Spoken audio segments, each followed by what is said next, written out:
EHD in the Buckeye State, and this video is a depressing topic, but 2022, it's here.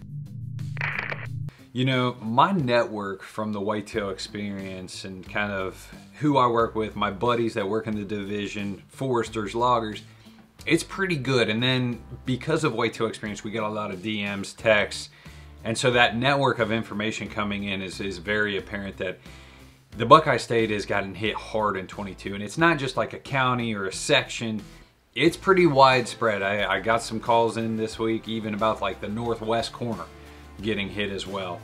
And so it is definitely statewide, and I thought I'd share a few thoughts and some information that I've learned. You know, I talked to a guy that literally does forestry management, like almost like a Jeff Sturgis, hired from some out-of-state, some in-state guys, but does consulting and timber work for people that have deer hunting properties.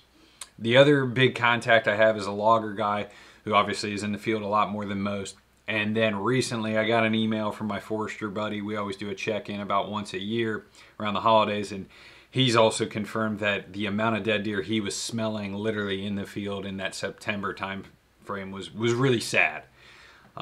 So it's definitely here to stay and is very effective. You know, we didn't get the mid-October frost. We had a late October slight freeze, and some areas didn't even freeze at all, depending on how that ecosystem was work. Our first hard frost was really early November. And some things I've noticed, obviously, like from my personal infield experiences, some areas are down 70% their total deer population. My one of my better sections of deer numbers that I was hunting, I kind of noticed right before season, I found 2 dead deer and didn't get blown at. And it's just an area based on where they bed, they can see you coming, they've got a sight advantage, and there's enough deer in that area that they pick you essentially on your access. But it's a great place to hunt, but no deer.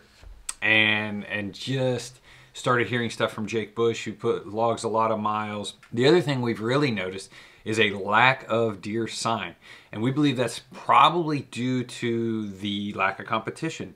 You know, if you have a ridge or a bowl system, now there's, you know, 2 bucks working it, we've seen in some cases. And so there's a 4-pointer and like a 100-inch 8.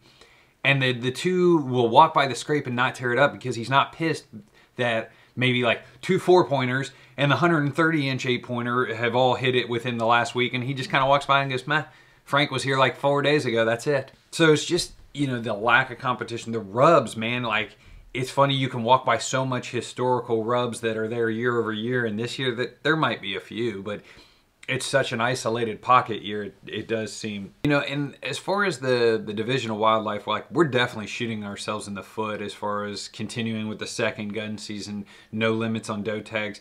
I'm really concerned and would like to hear from you guys, like, when are we gonna recover? Because we're just shooting ourselves in the foot after a bad disease outbreak by continuing to harvest.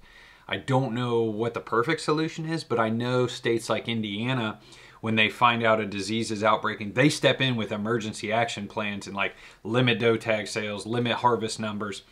And the Buckeye State is like handcuffed. The Ohio, there's some sort of rule or reg around, they can't do anything until January 1, which seems ridiculous. Like, if you value a resource, you should be able to step in at any time, in my opinion, and make the best possible decision with current information. That's just a logical way to run a business or anything in life, really. Curious, one, if you're planning an out-of-state hunt and coming here, I might not do it for a couple years.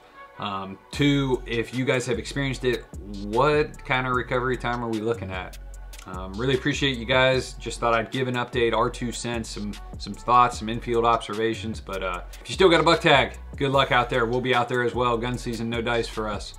All right, Team Harder and Bucks, we're out.